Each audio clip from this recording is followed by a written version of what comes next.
Live at the Hive.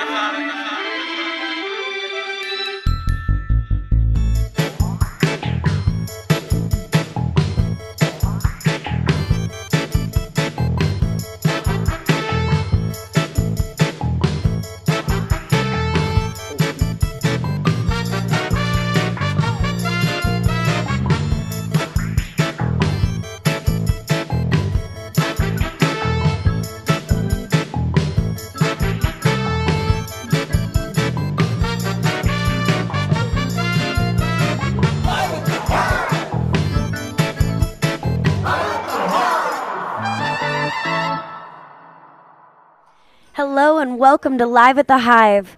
We have two awesome bands gracing our stage tonight, and I hope everyone has been enjoying their Saturday. Our Saturday is about to get a lot groovier for everyone tuning in and here live. We have Braided Waves and Tim and Andreae. I think I said that wrong. Tim and Andrea gracing our stage, and we're going to start off with Braided Waves.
guys warmed up?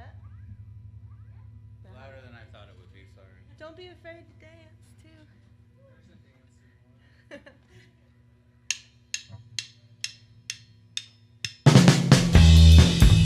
Sorry, Otis. Sorry. It's alright.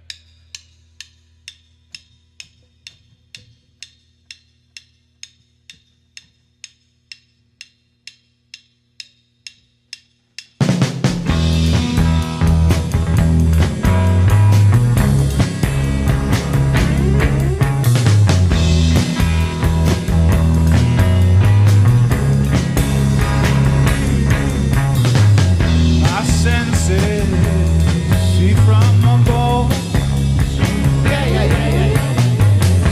Somehow deep in my arms, I look to know you makes me lose control. I stare at the moon. What makes me lose control?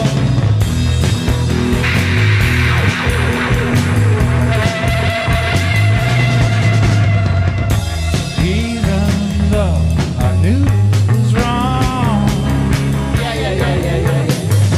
I followed my eye into a fire. And what brings relief without getting high? Sensitivities to touching, to feel right.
Thanks for being here. Nice time. I've tried to escape the fate I decided to play with the charge. Try to figure what's been started. My heart, I feel as I feel you making room for the stars. Only pastime for you right now to make it real while we relax into a beauty of accepting what we are for you right now as you hide the eye of the storm. Follow the sound the sea will make until the day your body is found. It's last season as the dream reaches your hands, reaching out hands, holding the reason for my plan, like a new wave that has been made, like years ago, when somehow as you break all that you love, all that you hate.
foothills before they have too many houses.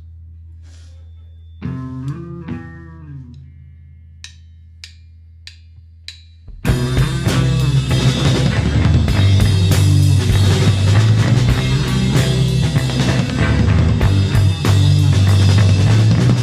I'm so inside of all the heartbeats, our song growing to our brains, and unfold.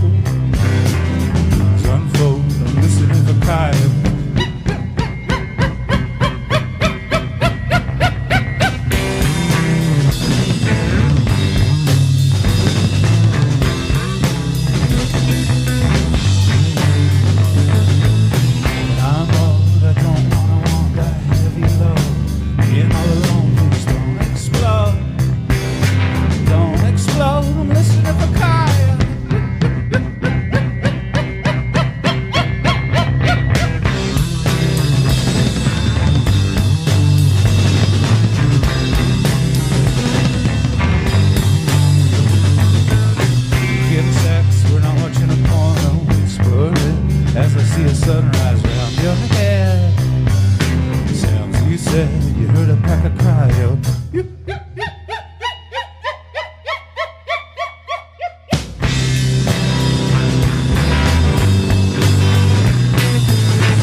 Arigato.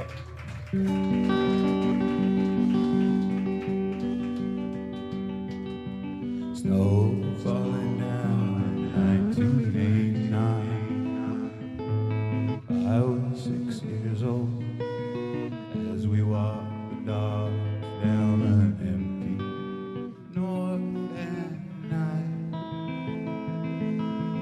The street lights were off tinted amber back then.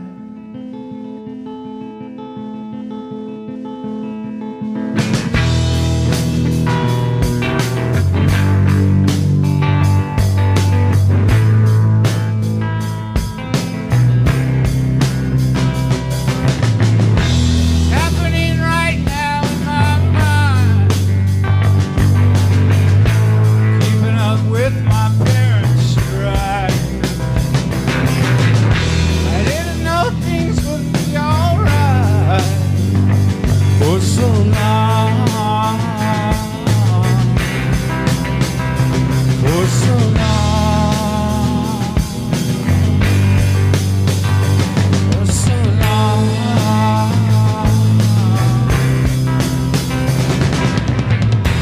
Still another place I wanna find.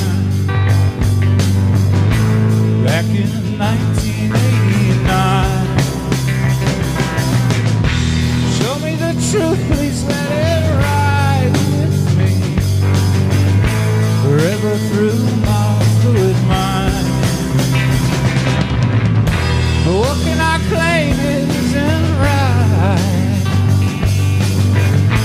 when I become one with the night? When I become one with the night? When I become one with the night?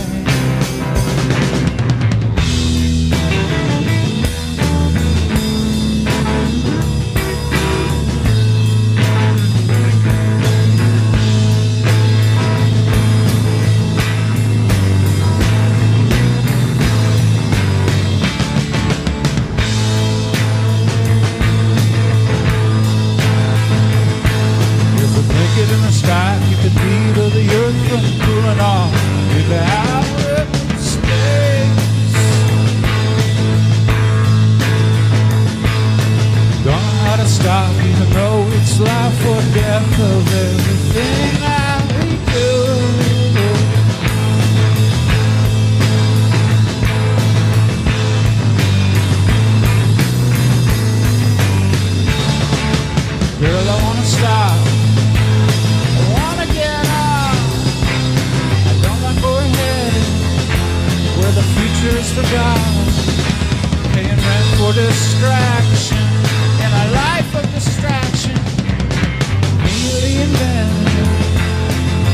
saw the band.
The beautiful Tim Andreae is going to play. I hope if you're tuning in out there in the world at home, you're enjoying it. We got good speakers. I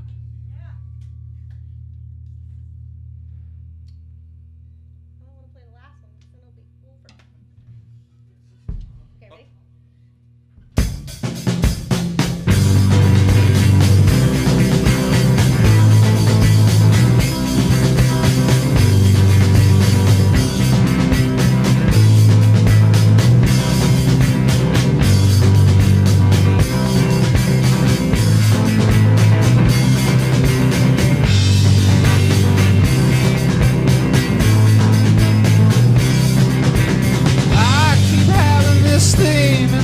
My dreams that she never died, but instead you moved away from us to live another life.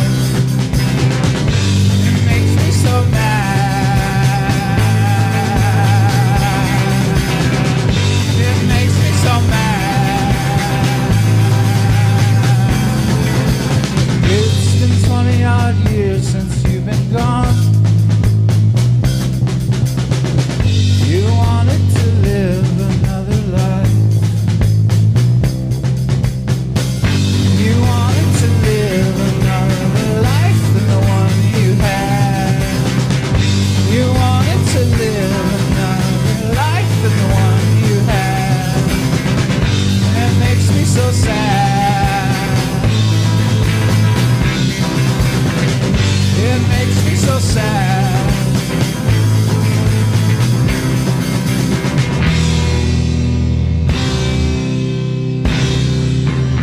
Everyone here sees something wrong with me, something I can't see.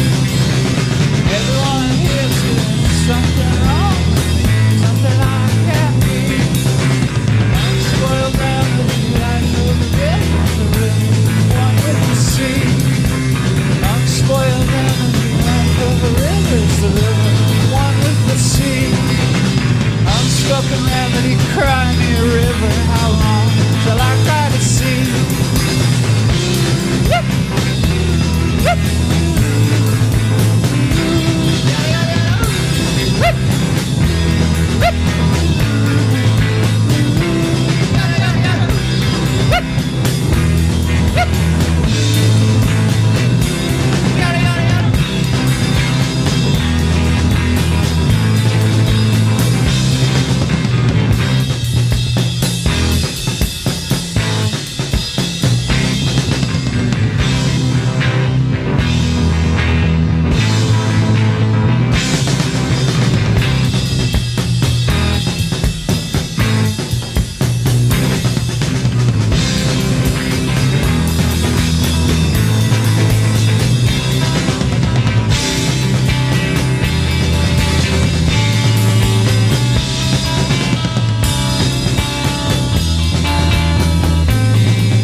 Thank you.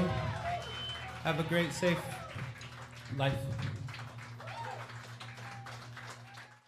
Well, thank you for, first of all, sharing your music with us tonight, everybody. It was really awesome set to get to watch and listen to. I haven't gotten to hear you guys before, so it was really great to hear like your groovy sound and some of the stuff you had that was very upbeat and just had a lot of people dancing, so it was great to watch. So some of the first questions I have here are, who inspired you guys for the first time to start doing music? Singing or picking up your instruments? For me, it was Built to Spill. Just seeing what Built to Spill could do with, I don't know, sort of self-help. It was just such a self-help thing, and I thought about maybe I could write similar words, I guess, sort of in like a in a way that could complement how that music would make me feel better, if that makes any sense. Yeah. So you felt like Built to Spill helped you kind of process some of the things that he was talking about? Yeah, I guess Built to Spill made me feel like I had something to do writing music that could better my life, the spiritual life. Yeah. That's awesome. I don't know about those.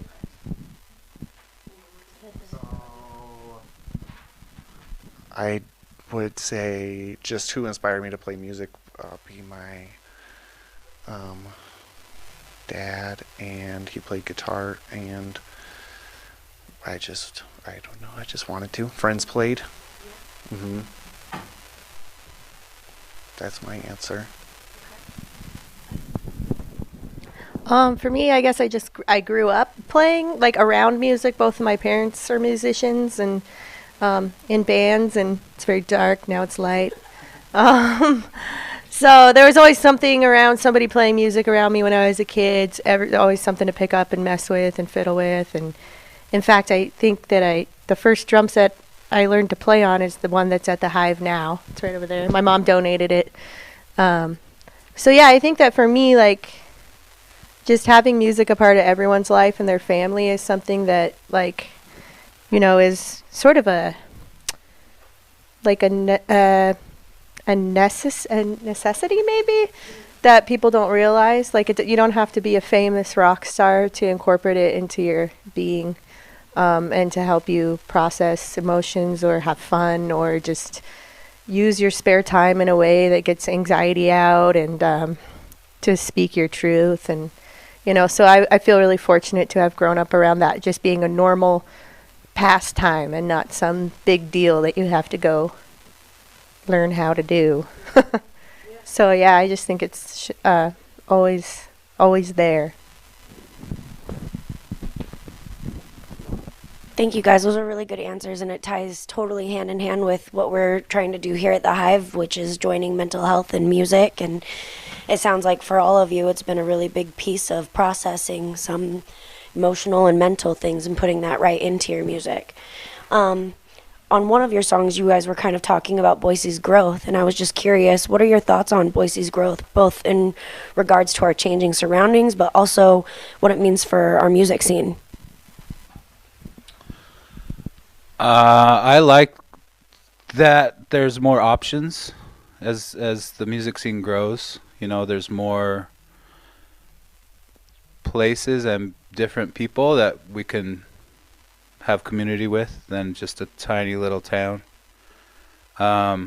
Driving sucks in Boise. I miss living in the North End. I grew up in the North End, and there's no way I could ever afford to live there again. But I drive there to walk, because it's hard to walk up on the bench without any sidewalks and all the busy streets. But yeah, I love that there's more options with the growth.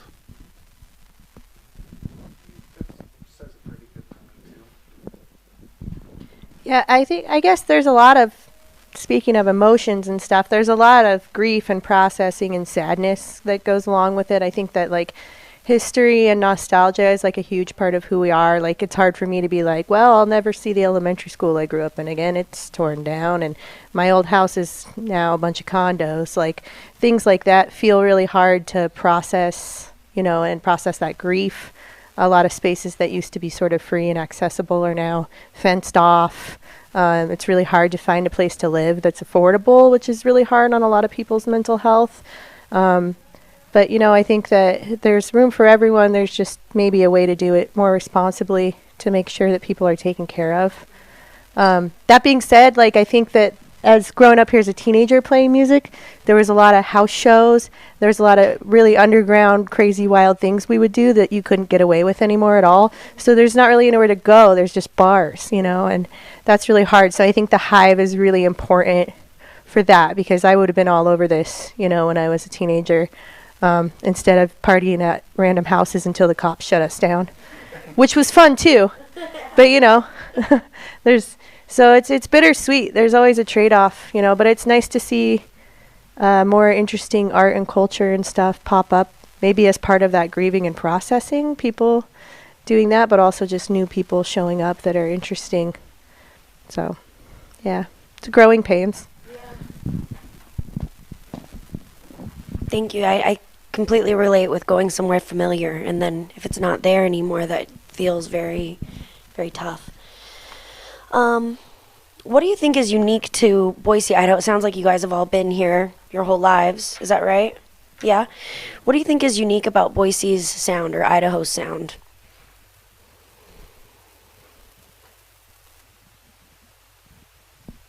No? I don't have an answer to that. Okay. Unique. Go ahead.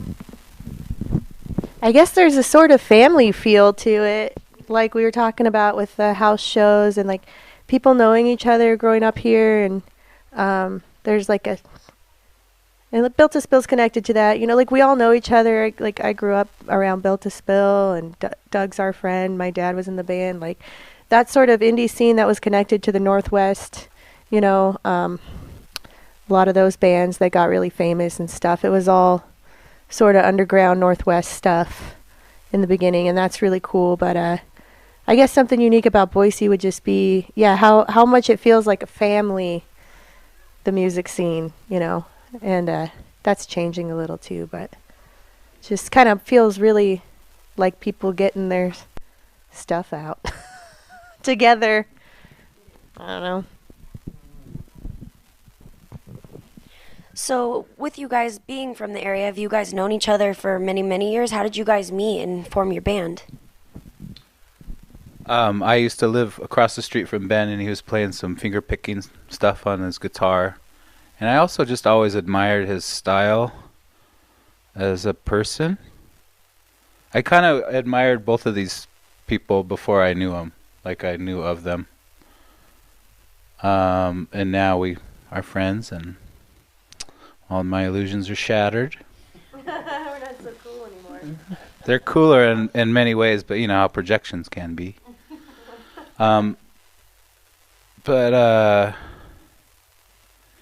Yeah, it's a therapeutic thing for me to get to see them once a week and play our songs, and it's nice because we're all family folks, and most of the time we're just with our families, or at least for me, like it's just family, you know. And then I got the one night a week that I get to count on being all about me, sorta. Yeah. I just remember going to house shows before I knew you guys and seeing you both play. Like, I think you first at the 208 house with How's Your Family, and it was rocking. It was really good. And you and Knots, before I knew you, was very rocking as well. Yeah, I can just echo what Ben said. I think that the house show scene, and it goes along with what we were talking about before, the house show scene in Boise in the early 2000s was really amazing. So, and it was all North End houses, you know, we all lived there, and it was unique and weird in that neighborhood. And so yeah, going to Grandma's house. We both of us lived at Grandma's house. So did Clark from Clark and the Himselves. Like, so many musicians lived at that house, and I think that's where we first started hanging out. And I remember Smut House, like you hung out with those guys. So it was just like interweaving circles. And so, yeah, I guess music brought us all together probably. Yeah. You say interweaving circles. That kind of leads me to the next question of how you guys came up with your band name. A couple former band members came up with it, and I had to ask them if I could still use it, and they said, I don't know. We came up with it. It took a long time, but yeah, I like to think of the sea waves, but also the waves in the sound waves, and then braiding. Bringing those sounds together. Yeah.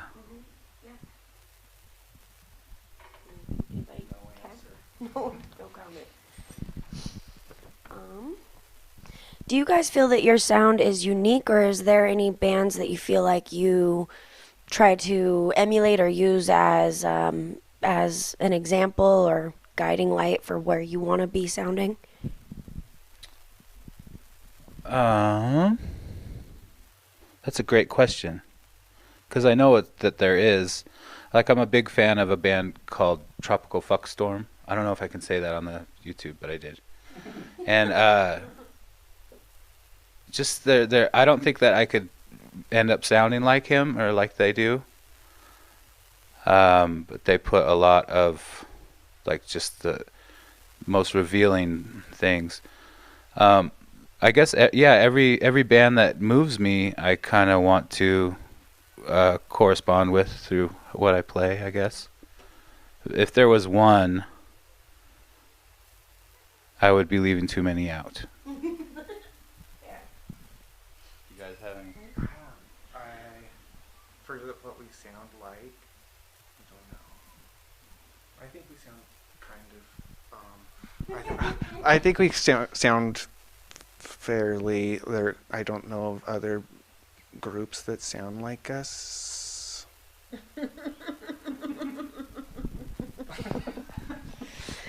I try to just play how I'm feeling, but I think there's probably lots of influences in there. Some folk ones, some punk ones, some indie ones. Like, I don't know. I guess maybe the sound reminds me a lot of, like, the really cool underground stuff in the 90s. You know? Maybe like Pixies or something like that. I don't know. I want the audience to decide. I just try to play what feels and sounds good. Yeah. I want to put one more thought into it. You write the song. I like to have the idea that it's pretty nonfiction, the stuff that we're doing, and for me, the words and stuff is kind of the base for what I'm up to with the playing and stuff. So it's kind of like one's journal. Like, everybody's journaling is probably pretty unique, but probably pretty similar to other people's too. We're just doing our best to feel it out, I'm going to scoop into that a little bit here and ask you about some specific lyrics from a song that was moving me. Listening to you sing about you wanted to live another life than the one you had. You wanted me to cry a river, how long until I cry an ocean. What are your thoughts and feelings versus when you wrote that to now that you've written it and performed it and coped with it? Thanks. That's nice that you remembered the words. It's actually about a dream that I had about my mom who passed away when I was 14. I used to have reoccurring dreams that she never passed on. So she moved to a different town and just played it like she had died. And so it's basically a song about that reoccurring dream. And it's interesting, since I wrote the song and have been singing it, the changes that have happened is I don't have that dream anymore, which I also kind of miss. It's very interesting, I think. The things that we let outside can really influence our internal life. And it makes me want to be more careful about what I write about too, because you don't want to kill the dream. I want to respect it. But Maybe some things you do want out. yeah. So that song in particular, it was one of the first songs I wrote after a real dry spell, and it was nice to be having written something new, because I woke up in the morning after having one of these reoccurring dreams, and it came out and it was there. And maybe that was sort of a goodbye to the reoccurring dream, which is kind of funny because the whole song is about a reoccurring dream that stopped, So. Thank you so much for sharing. I felt like that song was very moving, and I really enjoyed listening to it. What advice would you? Oh, sorry. I was going to say, it's cool to hear you say that it's a reoccurring dream. Give this to you. Oh, just touching on that song. It's cool to hear. I don't know if I heard that full story before. I just kind of thought I knew what you were talking about from the words, which I was pretty close. But because the song is very reoccurring, it's very cyclical. The entire song is like a reoccurring thing. And it feels good for me to do that, to get in that, like, it's like a meditation, like a mantra, kind of.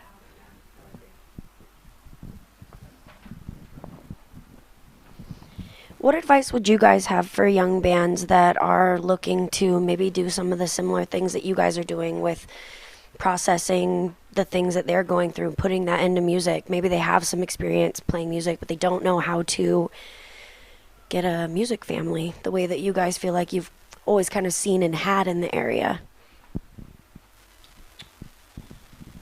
Oh,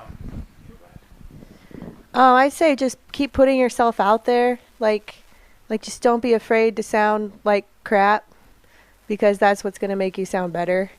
And, that you don't have to be a good singer to sound good. You have to be confident and really just say what you feel. So be honest, I think. Be really honest about what you're doing and how it feels for you, and don't hold back on that. And to just like keep putting yourself out there, like, don't wait for like a paying gig or a show at a bar or a manager or something like that. Just play. If you just play, people will hear it, and you'll meet people that way. Just keep doing it unapologetically.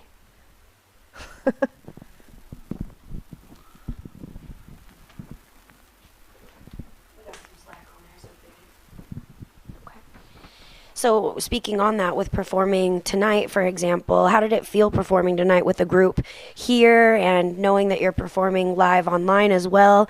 Does it feel, have you been able to perform live with a lot of people in-house lately, or has that something that's been kind of on hiatus over the past couple of years for you guys? You want this one? How many have we played? Like 4, 5 shows since we started back in April. We started playing together in April. Oh, that's right. We've only done like. We haven't played that many. Yeah. We started. So they've been, and they haven't been, Yeah. I don't know, good enough crowds. Pandemic band. Uh-huh. Yeah, it's been going good though. Uh-huh. Our tree force set was the only. Yeah, that one was sad. Uh-huh. When it got canceled? No, it was just Low attendance for our set. or just chaos. Mm-hmm. I like your bed talk. We'll talk more. I've got one last question for you guys, and I just want to bring it back to some of the things that we try to really promote and talk about here at the Hive, and that's what's your guys' experience with addiction and or sobriety, and what would you say to others feeling like they're trying to get their fix or kicks?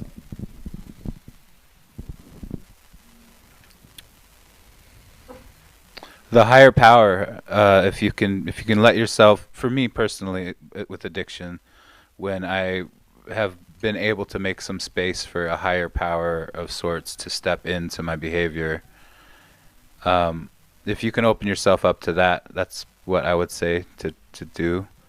I have some dear people in my life who have had better luck without the higher, doing a higher power thing. But I'm an addict. My name's Otis. I'm an addict.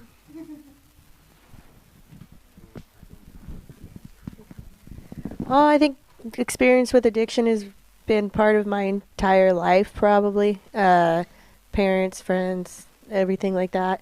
I say just show up for yourself in whatever way that works for you. If you find something that works and something that feels good, do it as much as you can.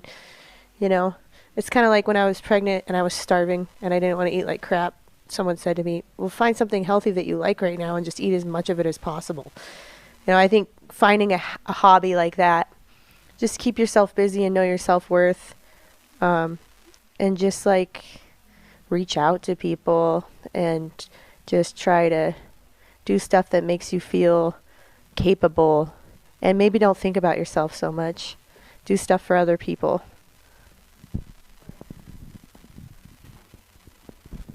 Well said, all of you. Thank you so much again for sharing your music and your information with us tonight. It's been a pleasure.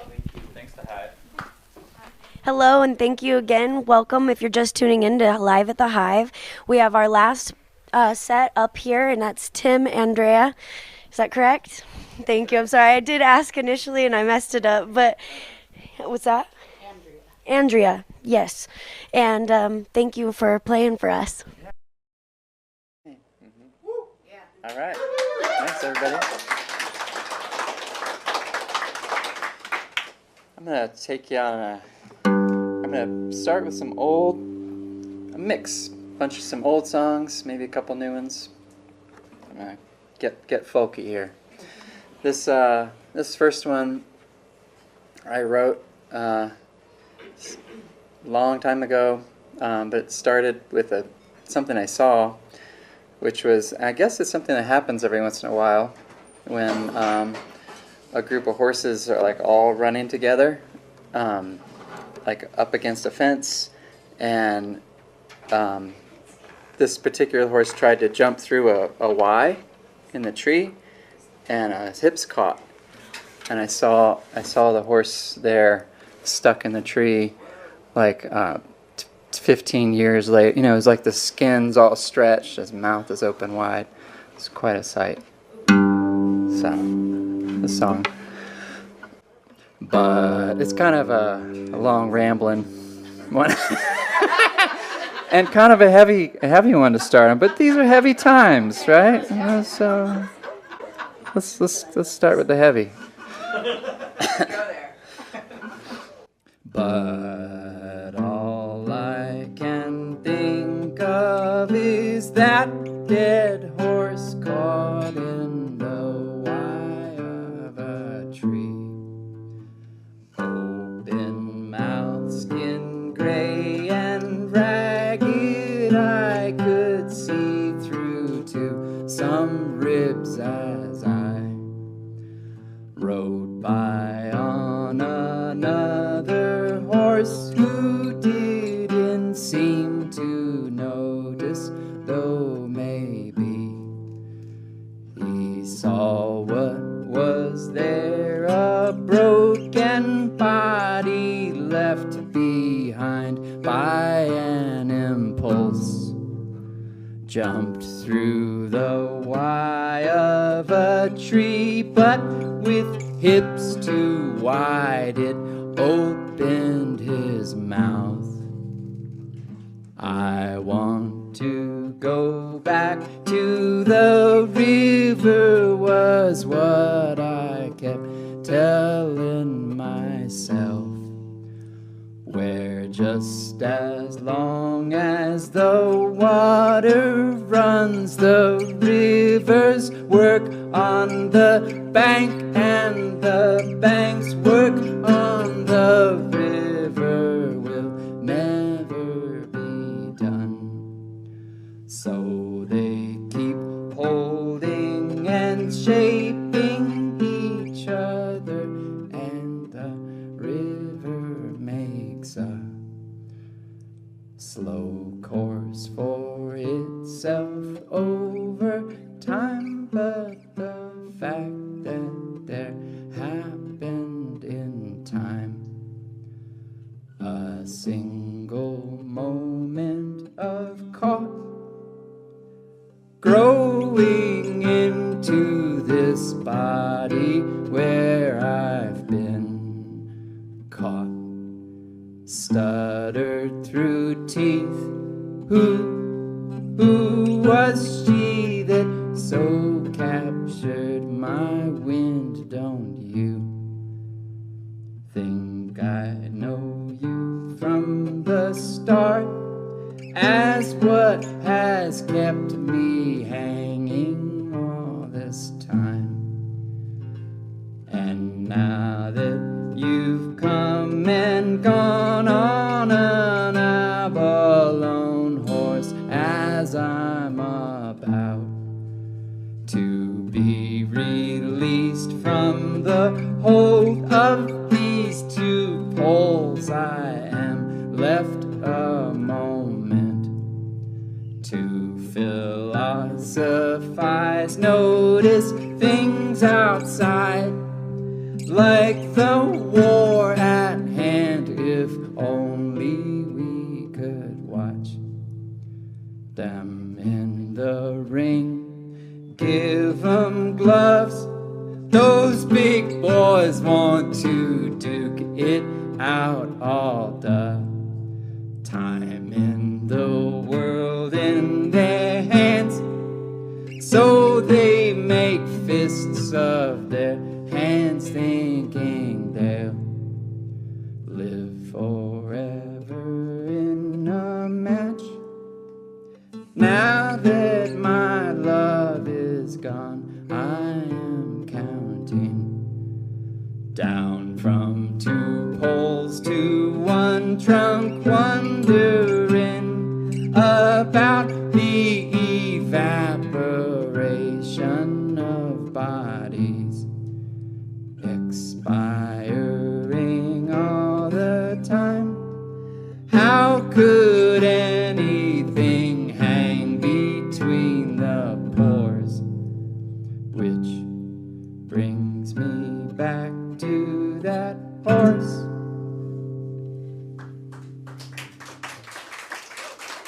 Thanks.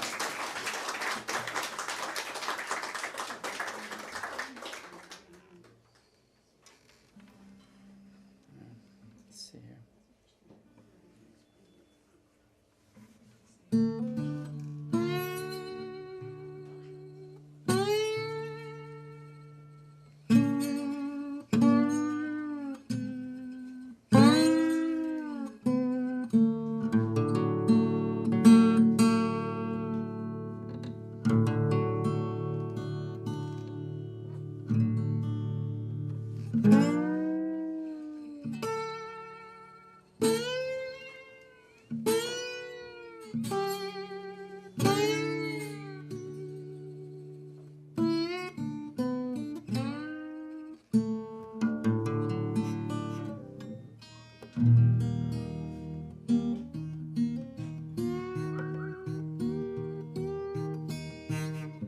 Where do I want to do this? Maybe there. Oh, that other one sounded kind of fun.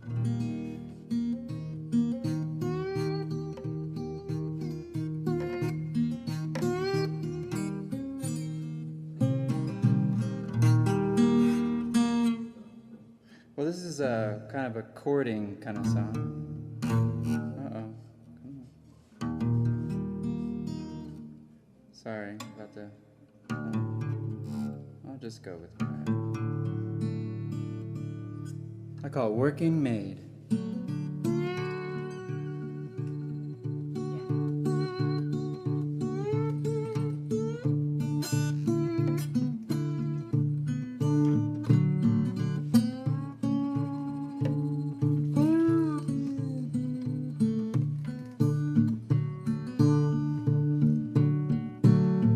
About her body and sun fell a leaf from the hair of a maid, hanging laundry dry. Surely her work will be done. What she didn't see was a man behind a tree, creaking open boughs, pretending to be the wind. The wind sang to her as she in and seems to seem. By and by will be dry. While deep my roots been growing, will she hurt and look down? Will she follow the sound of roots working underground? She sighed, some work will never be done.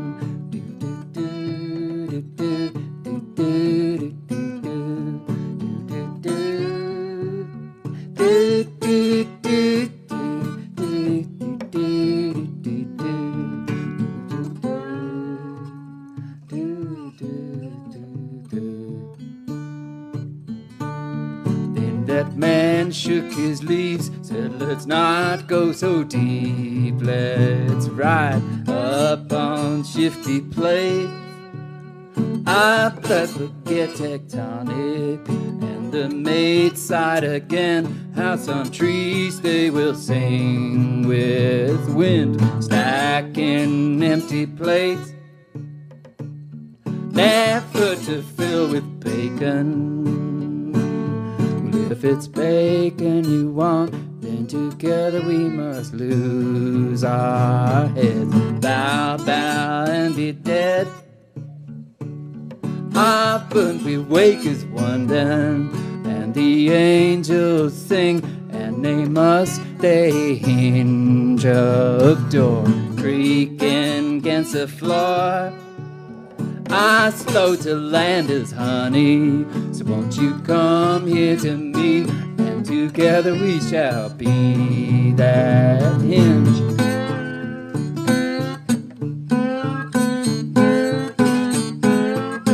Bow, bow, bow, be made. Then think we have some dogging, will that work and mate, watching paint drying in the sun. Some won't stay dry long, others got pockets to spend, and seats will hang.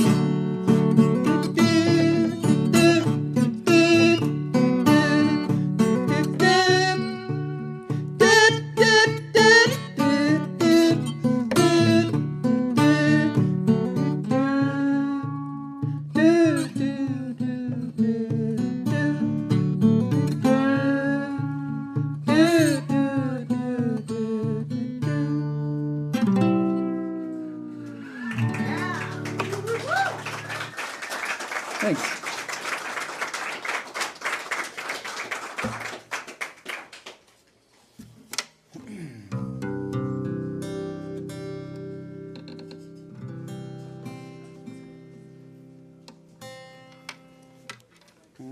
Let's see.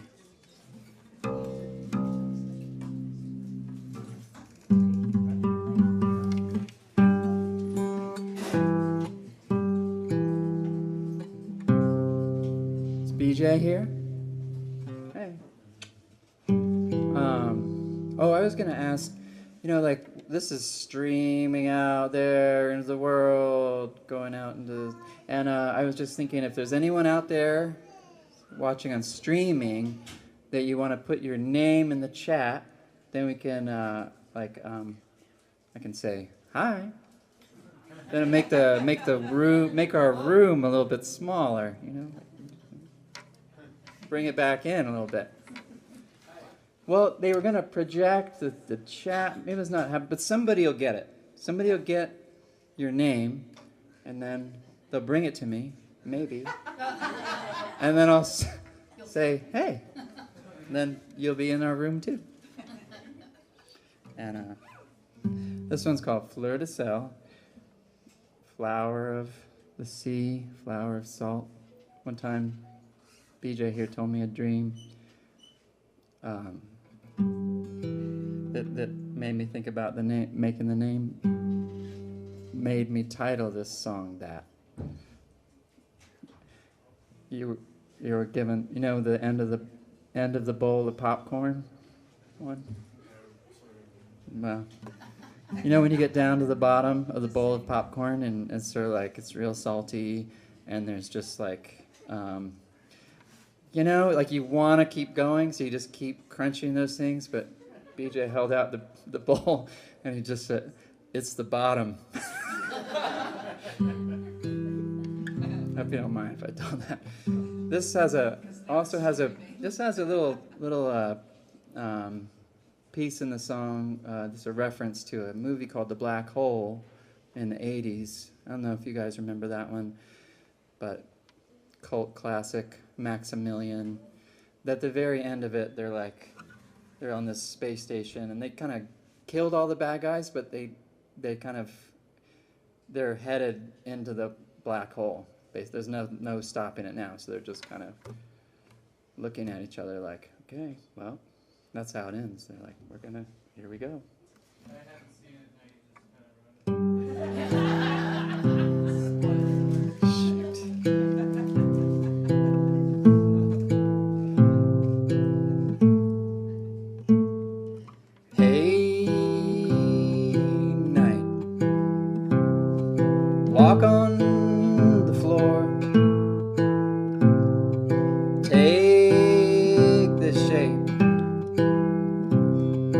you have before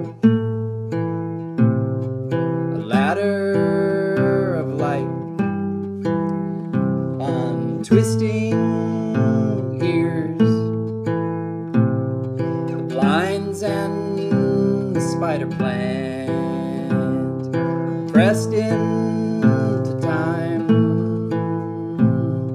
shadows move me all over again.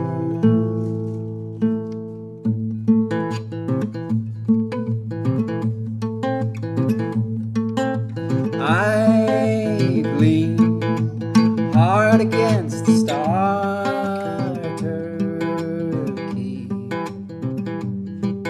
and found myself stalled over you, but not long enough to turn up my shuddering soul and buckled into suscitation drove away, paying the dark its steepening toll.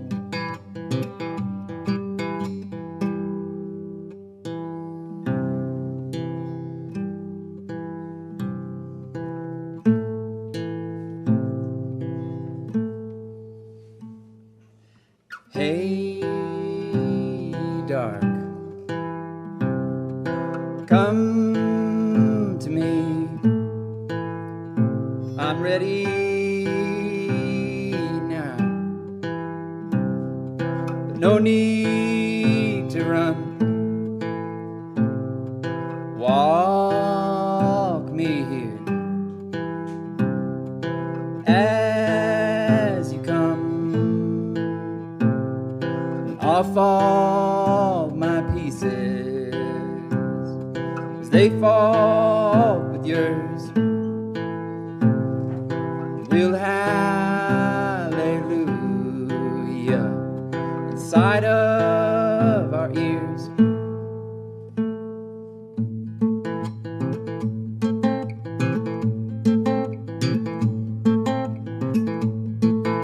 You know that movie where they go down the black hole and turning to each other,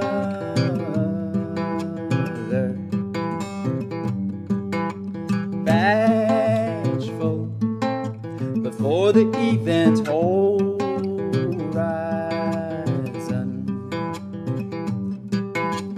facing touchstone of all memory.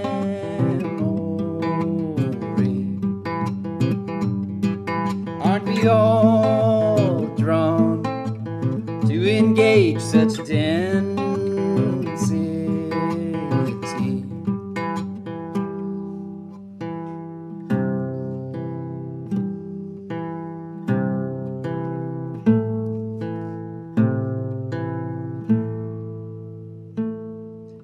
Hey, time, you're not what you seem. I'm making my measuring stick a stone in a stream. When the butterflies go rock to rock, it seems happenstance, but it's not. Everything that lives beats this weight into wings.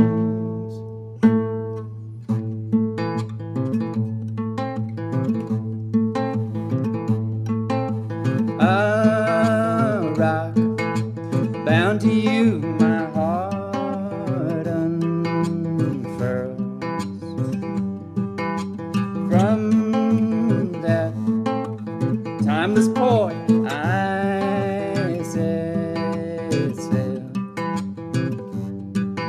from the center of a black hole. I said,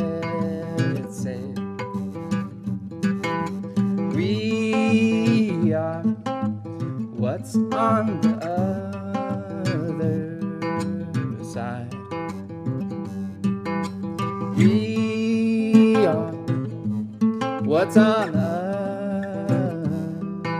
side.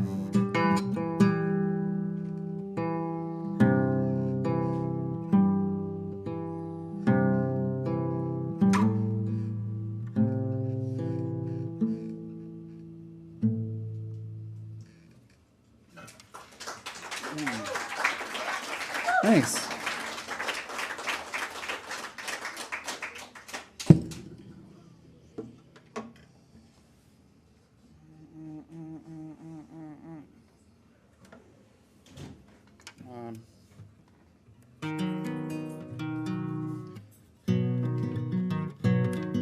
Well, here's another one that kind of has a movie sort of inspiration in it.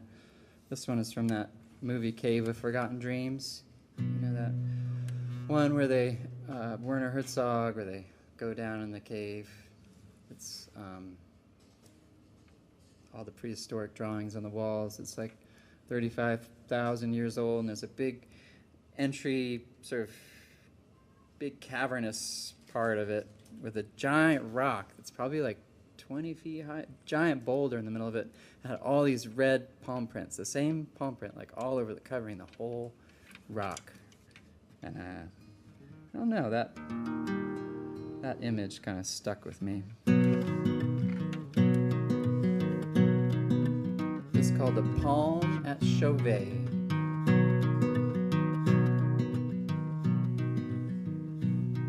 The message, it creeps till it falls out my eyes, and my vision is soft with a tender side. And I know the wind that split us so long ago, and I'm ready to go to that place where the rock, dotted red by a palm, some 35,000 years ago, could heal the likes of you and me. I don't know how, but I know.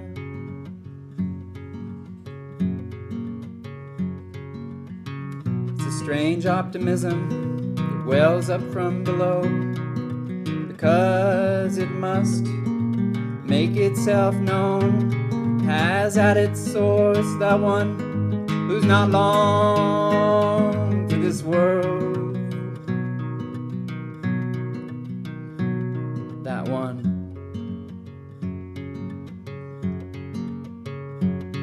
who's carried on a stretcher, though he's stiff as a board. Pull back the cloth, his face, like a moth toward a flame, is out of his control, and his pupils are stung with light, it's freezing cold. And if he touches you with his swirling nails, you'll know his cramp is set with grief. And that grief is gold. Only he could let it go.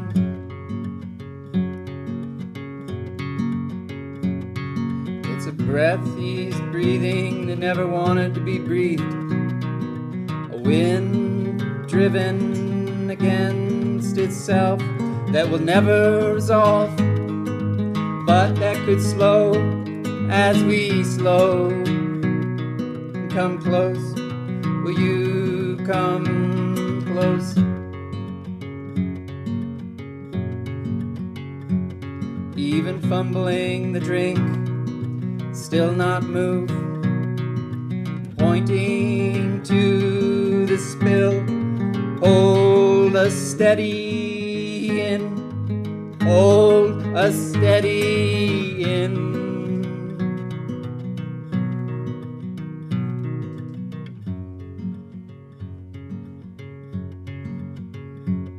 So the palm prints in the cave showed an open hand, and whatever broke has revealed its ends, saying, look here, these are the tips of thread you may pull, and come closer to our ancient womb. And not letting uncertainty drag us around, but staying here, our hands on a line to where we don't know what we've snagged could bloom, as what was so fearful and in charge steps down.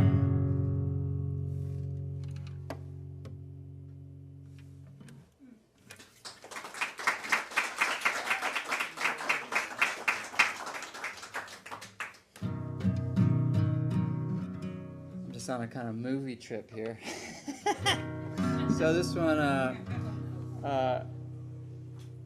I wrote at the start of the pandemic. It was kind of, I hadn't written songs for a while, and it's sort of like a little get you going, writing again kind of song, and but it's kind of a whale song. I think of it like a whale song. I'm not gonna tell you the movie. Think about the movie. But have you ever seen Blackfish?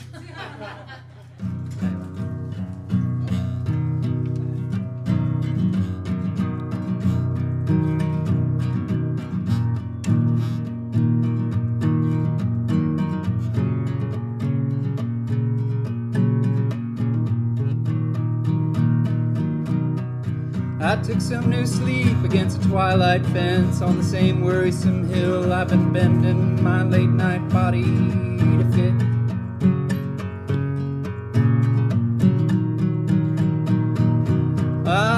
Fits and streams, I remember a dream, I remember a desperate spring. Jesse James trains getting highwayed all the time, and I'm standing there just yearning to be unloaded.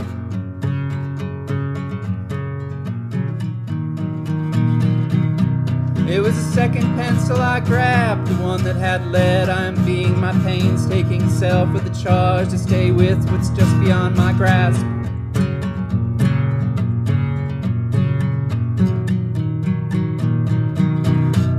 The slow sled is on, and it's so much too slow for my fast-trained mind. It makes me cry when I give up keeping up this breakneck pace.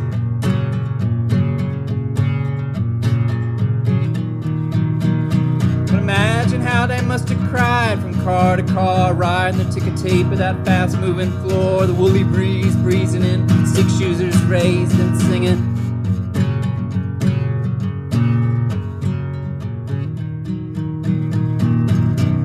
You got too much heart raised up in your gold, and your half-made plans and your secret billfold that a prize you want to hold up to make up for the deficit you were born in.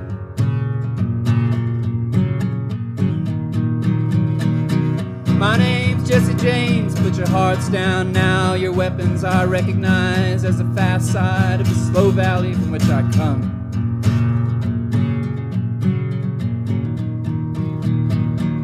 Allow me to doctor your purses without bounds. I'll remind them how thing with an end can sound, and bring these big spring days to echo.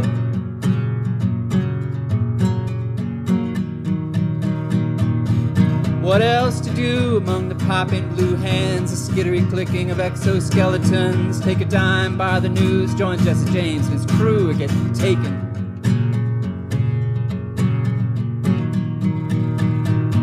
Get taken along with the other bags of stolen things, with a pocket watch, comb, parchment, gold ring, half-read romance.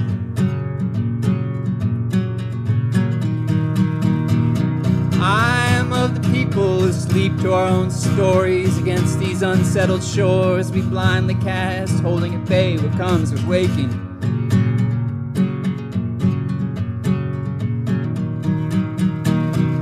Yet there are movements gone under the rug. Impulses in a lamp come to flesh through love and carried back to these great glistening bodies.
Thanks.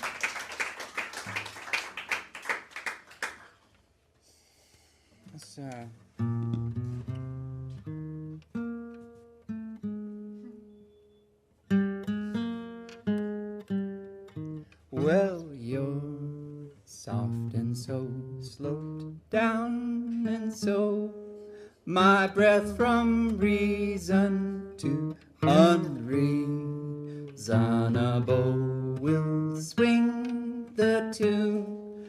You must forget to catch whisper in my ear till your breath dies. Dancing horse against my eardrum. Bum, bum, bum, will live again. Icicles sharpening by the drop, the flowers all the way to the ground, and then won't you stay? Swings the only way I hold.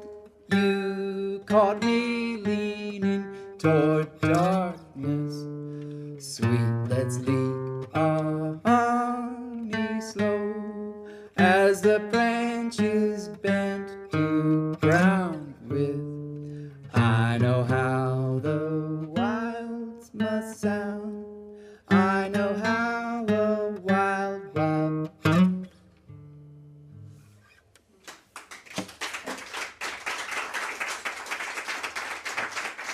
Thanks. I'm gonna play another kind of newish one.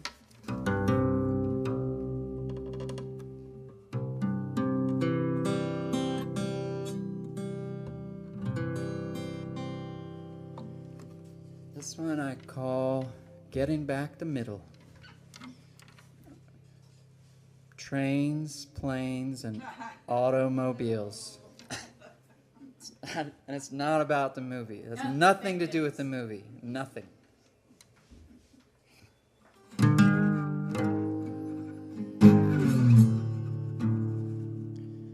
When the railroad comes, they thought it'd be paved gold. And everyone gets what they need.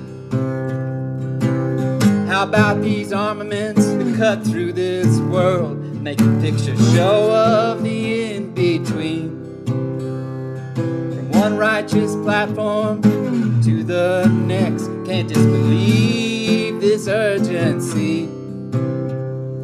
It's a great tall engine with little small engineer. Took what was in the middle away. I can't get the tick out of my time bomb. Alright. Let the tick of my time bomb stand me upright. Beauty I see don't have to be all mine. In fact, I can see it me somewhere. I got mine. Explosions and missile oceans making new air. hope to never let those poisons take away my care. And tap dance feet are getting heavy. There's notes of salmon in a table grain. 1 minute's a feast, the next minute was being counted like rings on a tree. Well, something cut that way, crosswise, might be exhibiting warning sign. First place you want to troubleshoot is, are you digesting what was or not? What that breaking down is feeding, is it something inside or something out? If it's feeding something out, your airplane might never come down. Oh, please don't get it over with, don't give this dance a name. Inside time's engine, what kind of sound would you be? Remember, I never said nothing about no ups and downs. Possum dance about the upturned symmetry.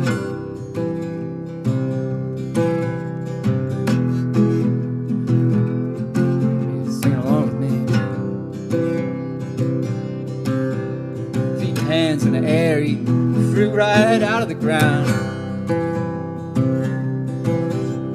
What kind of airplanes kind of do that? Playing dead alright, caught a jelly in the knees. One half talking dirt, the other singing, please, please, oh, please.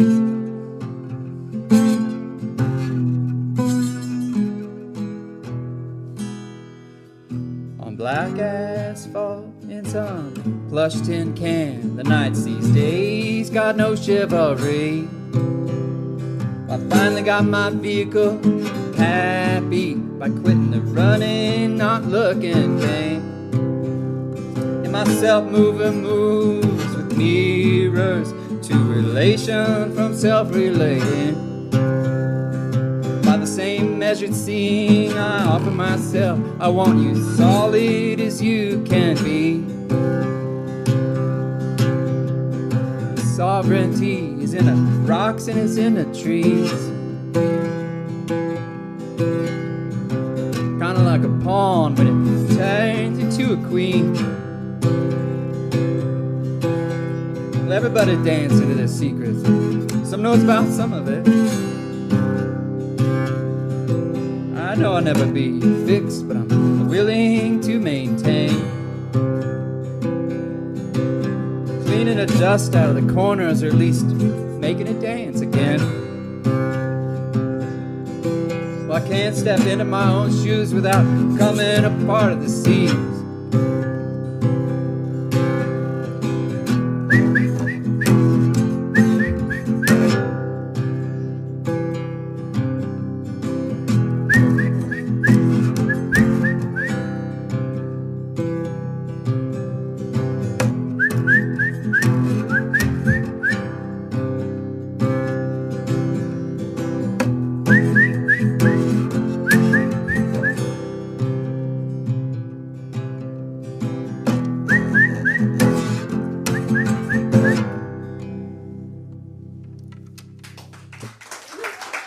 Thanks, y'all. I brought this thing here, so I'm going to play one song on it and call it a night. I'm not going to touch that. Do this.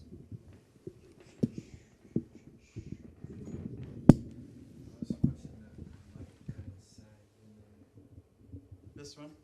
Oh, yeah.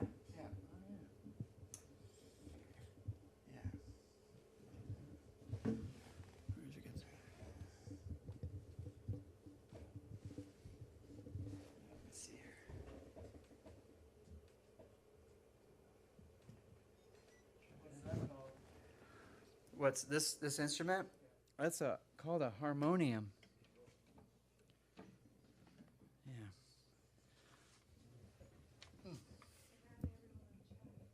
Say what?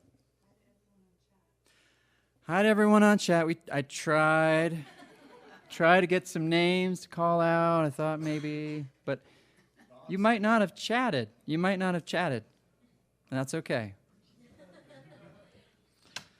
This is it's called The Sweetness of the Ground.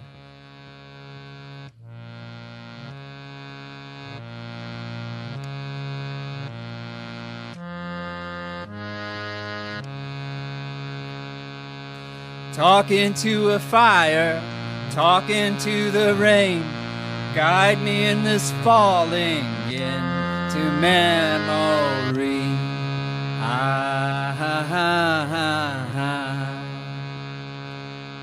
Piece the hills together from the trails you see. The unseen trails are growing, numbered by the day. Howling wolves are men now, bleeding hearts of plant. Vampires more common than the fire ants. Cures for indigestion are filling up the shelves. How about for a snake that's swallowing his tail? Holy is a mountain, holy is a stream. Holy's what keeps on drowning to wake up from the dream. My hands are tied behind me, my head against a wall. My fingers keep on walking through a buttonhole. Telling as a flower, sheepish as a tent, with someone inside it who never learned to camp. I want to give you money for you to give our child, that he will get to know and that he is worthwhile.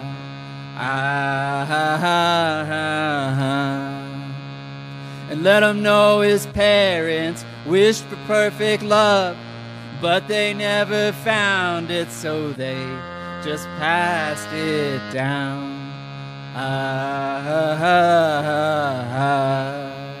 That cookie that crumbles, what you never hear. The tinier the pieces, the deeper that they bear. Write your heart a letter to be sure it knows you haven't any family left. From your heart it grows. Putting up a tent pole means that you belong, and we'll fill out the insides with our inside songs.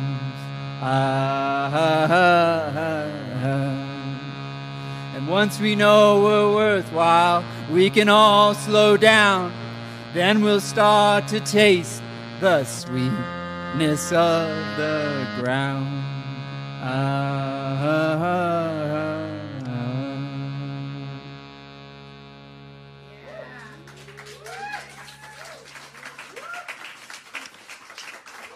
Thanks, y'all. Thanks. That was fun. Welcome back to Live at the Hive, and we're ready for some interview questions with Tim and Andreae. Did I say it right that time? No, but I kind of Tell me how to say it right. like Andreae too. You know, like it's sort of like an alter ego. It's become like that a little bit. So. See, I have this terrible habit when I say it. It sounds a little more like I think it sounds a little more like fancy or something. Andreae, you know, it's like instead of Andrea. But Andrea is the way that my parents pronounce it. Yeah. Okay. Yeah. All right, thank you. Well. So I was just curious about who some of your biggest influences as a musician are. I could hear some things that sound familiar to me, but I'm curious for you. Yeah. It's changed over time, for sure. Nowadays, I listen to a lot of world music, like old world music, from kind of all over. But earlier, I mean, old blues I got really into, and it was kind of a revelation for me in high school, I guess. And then, there's just singers who I find so inspiring, like Nina Simone. But I mean, when I was in high school and then through college, like when I discovered Robert Johnson's, recordings, that was kind of blew me away. Another one more recently is Blind Lemon Jefferson. But yeah, there's all kinds of folk people I love too. But I really enjoyed listening to you. It was a deeply grounding experience. I could look around the room multiple times and saw people sitting cross-legged, eyes closed, just kind of vibing with what you were doing. So the folk and the storytelling aspect of what you do, just very deeply grounding. I enjoyed it a lot. If you could have your fans remember just one thing about you, what would it be? Would it be the spaghetti song? What would it be? I don't know how to answer that question. I don't care about being remembered that much. Yeah,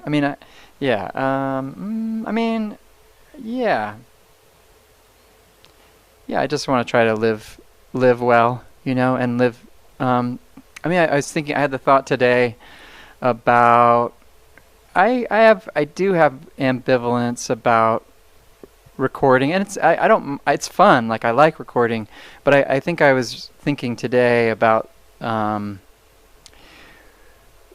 we have such a desire to try to preserve things in our present culture, but I think it speaks to the fact that we don't have a living. The things that really last, I feel like, are living and can't be captured. Yeah. So I appreciate that. It kind of makes me think of when people talk about magic, and if you've heard of that, and like the power of your word, actually making those word waves. Yeah. Totally. Yeah. You sing often about time, about life cycles, about death. How do you think our young generations can be getting the most out of their time? Young generations getting the most out of their time. Oh my gosh, it's such a big question. It probably depends on the person.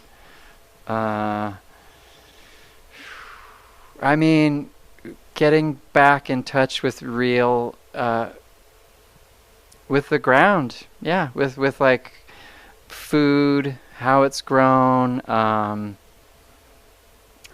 think there's so much that's pulling kids away from the people in front of them and the things in front of them, the rooms that are right there around people, and so there's such a pull towards like disassociation, and it's sort of so I think that a movement in the opposite direction towards what's present and palpable would be a start. I think that's great. I wanted to also kind of talk about when you started us off, you were like, this is kind of a harder song, but these are hard times. And you sang that first one for us about the horse. What advice would you have for those people that feel swept up in the crisis mindset of today's world events when you sang about uncertainty dragging us around? We all get dragged around by uncertainty. There's no escaping uncertainty. And so not necessarily trying to get away from the uncertainty, I would say. It's something we're all going to feel. And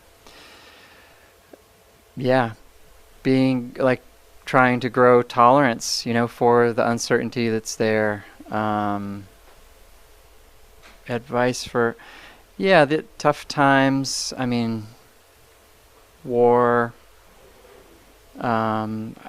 things are going to keep getting, I don't think they're going to get just like suddenly smooth. So I can't remember if there's something else about your, Just about, being swept up in that crisis mindset. Everything's delivered to us in such a crisis. Yeah, right. I mean, it's true. Yeah, the responding from a place of urgency is, I think it never goes well on any level. If you're an individual, it doesn't go well. If you're a nation, it doesn't go well. You know, we create huge amounts of pollution trying to, in this like urgent mindset. And so the things that we do in urgency have long-lasting negative impact often, I think almost always. And so to be able to identify when one is possessed in a state of urgency is a start. Like, I think that's, if you can just be like, oh, I'm kind of possessed by urgency right now, and to be like, okay, when you're possessed by it, it has you. If you can notice it, then you can have it. And so just that shift is significant, I'd say. Yeah. I appreciate that, and kind of leading into exactly that. What ways do you feel that you've kept yourself mentally healthy over this last couple years? Like, when you feel that urgency come and you want to get back to a place of where you're grounded, and in the kind of ways that you're sharing that music, the feeling that you're sharing with the people around you. When we're not here listening to your music, how would you suggest people kind of ground themselves in those moments? You're asking me all these questions as if I mean, no, as if I have all the answers or I have something to say. But I mean, yeah, no, it's sure. I mean, I have a lot of opinions. Yeah. So I guess in terms of, I mean, I think being willing to go to the last place you want to go. You know, feel the thing that's the last. Usually when one is possessed by urgency, or when I'm possessed by urgency, I notice, the first thing is to notice that I'm possessed by urgency. And the second thing is to realize, like, okay, it's not about the urgency. There's something else that's happening that I don't want to feel or notice inside me. So so then there's this willingness. It's sort of like, okay, am I going to just be with what is the thing that I don't want to be with? So that's, sometimes one is up to it, and sometimes it's just like, no, I go have some chips and blah, blah, blah, whatever. There was some lyrics that you said that touched on that. Can't step into my shoes without coming apart at the seams. What would you say you felt? What's the difference between what you felt then when you were writing that versus where you're at now? I guess that line maybe has more to do with just the messiness of being embodied and being a person in the world, and it's just like we want everything, we see everything out there that's desirable as being in a neat package, and including relationships. Like, we box up the idea of a happily ever after relationship and put it in a neat package, and nothing really that's alive and real is in a neat package. It's only if it's dead. So yeah.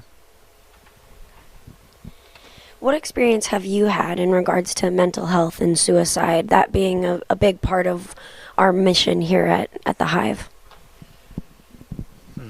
What experience do I have in terms of in mental health? I work in mental health, in the mental health field, so I work as a mental health counselor. I'm a therapist, and but I don't know if one can be alive in the world. Anyone I know who's a therapist is a therapist because they've struggled with mental health issues. So, yeah, I think mental health, it's a framework that I don't know. I think most of the ways we frame things don't really address the problems. Most of the way we frame things become part of the problems. We frame things from the problem, and then it is the way we frame it becomes part of the problem and has no, you can get no traction from that place. And I feel like there's something about mental health. I don't even know what that means. I mean, that's like that, I guess, in terms of framing. I don't know that I have right at this moment like a better way to put it or to get into it. It would be sort of, we might be talking for a while, but there's something about the framework of mental health struggles. You know, somebody told me once that the word patient comes from the word, just means originally to suffer. And so, you know, something like that we're all sufferers of reality is kind of a, I like that. It kind of feels like it just true in some way. I like that too, the way that you have to sit in it sometimes, right? And just be patient. I've got one more for you that I would like to ask. I saw that you were trying to join people in that were on the chat and watching from afar. Well, what would you say about the importance of inclusion, especially today? Oh my God! I mean, that's a really big. Which way to find my way into that one? Let's see. I mean, inclusion is on everybody's mind. It's inclusion and equality is on everyone's mind. I guess I've recently been reading a book, and I wish I could remember the authors' names right now. There's two authors, but the book's called The Dawn of Everything, and they talk about the way we've, again, another framework thing. They talk about the way that we frame the problem in terms of equality, and like, why can't everybody be equal, or why is everyone not equal? And going back through history, like, when did this inequality like first arise? And they were kind of seeing the way that there's kind of nowhere to go with that. It's sort of, and they were suggesting some other questions like, why do we have to use wealth? Just the statement that we use wealth to create power over others. And so that seems more like it opens up possibilities to me, thinking about the way we use wealth to create power. Yeah, and I think it comes from insecurity. You know, that so many of us we're all lost in a way. We don't have a culture that's intact. We all came from somewhere whose culture has been like decimated, and so we come in. There's this whole, so power and superiority and inferiority is just this like big